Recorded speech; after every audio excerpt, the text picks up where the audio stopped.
Aries, para sa buwan ng September, there is a good news. Okay? Opportunities, opening opportunities, doors opening, a relationship, okay, for you. So, kung halimbawa kayo is tinatawag na nasa selling, okay? Halimbawa ano tawag dito? Ano tawag dito? Yung halimbawa nagbebenta kayo ng mga lupa, nagbebenta kayo ng mga bahay, nagbebenta kayo ng mga sasakyan. Meron kayong tinatawag ganansya. Yan ha. Okay, ibig sabihin nito,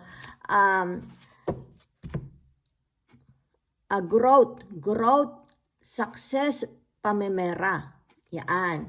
So, ibig sabihin magkakaroon ng bentahan for the month of September. Okay, yan. So, meron dito, okay? It's like a lots of option. Yan. Tinatawag the 7 of cups. Okay? Yan. A lots of option na ipepresenta sa inyo. Okay? Ibig sabihin nito, mahihirapan kayong magdesisyon. Mahihirapan kayong pumili. Yan. Okay? So, kung ano man itong option na ilalahad, ibig sabihin, ilalapag sa table. Okay? So, meron dito, it's like apprenticeship. Okay? Sino ang apprenticeship? Kayo ba?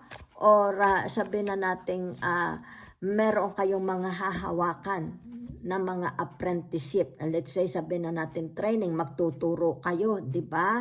Yan. Ite-train ninyo ang mga employees, baka may negosyo kayo, ite-train ninyo. Okay? Kung sino itong mga under sa inyo, natuturuan ninyo for the month of September. Okay?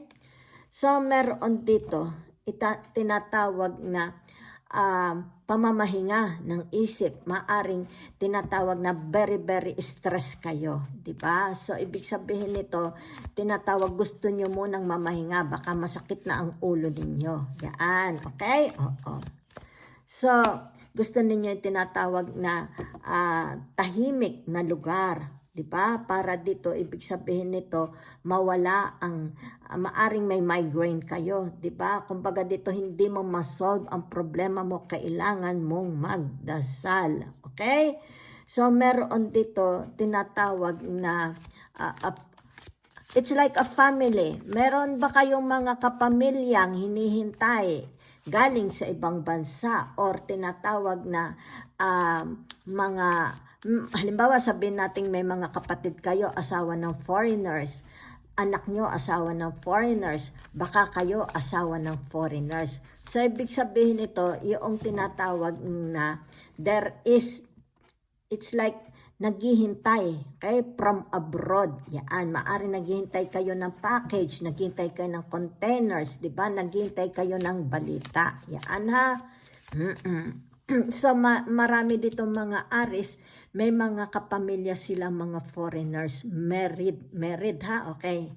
Yan, it's like tinatawag cross, ano ba tawag doon? It's like cross blood ba yun? Yan. So, narito tinatawag na the chariot. Tapos, it's like wala nang obstacle between you and the others. Diba? Kung ano man ito, itong tinatawag na sakit sa ulo ninyo. Sino ba ang sakit sa ulo ninyo? Ang pamilya mo, ang asawa mo, mga anak mo. Maaring tinatawag dito, ikaw ang breadwinner. Diba?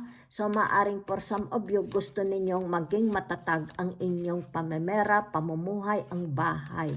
Maaring for some of you, it has something to do about your home, about your house. Diba? Maaring magpaparenovate, magpaparepair. Diba? Maaring magpapaayos kayo ng bahay. Okay? So, for some of you, nakikita ko dito, you are alone. Ibig sabihin nito, wala kayong mga asawa. Maaring kayo, sabihin natin mga byuda, separated. Diba? Yan. So, ibig sabihin nito, yung tinatawag na it's about your leadership. Diba? Yan. Ikaw ang namumuno sa bahay. Ikaw ang nasusunod. Ikaw ang humahawak sa finances, di ba? So, nakikita dito how powerful you are. Okay? So for some of you, it's like tinatawag wishing coming true. Kung ano man ito sa the Nine of Cups hinihintay nyo dito in the month of September, it will arrive to you. Saan mang area, circumstances sa buhay mo, kung ano itong hinihintay mo, it's like may mga matatapos na dito. It's like dito, tinatawag na magkakaroon ng growth, di ba? Yan. Dito. Yan ha. Kung ito may, it's about pamemera, it's about your business, it's about your relationship, di ba? Magkakaroon ng growth. Yan ha.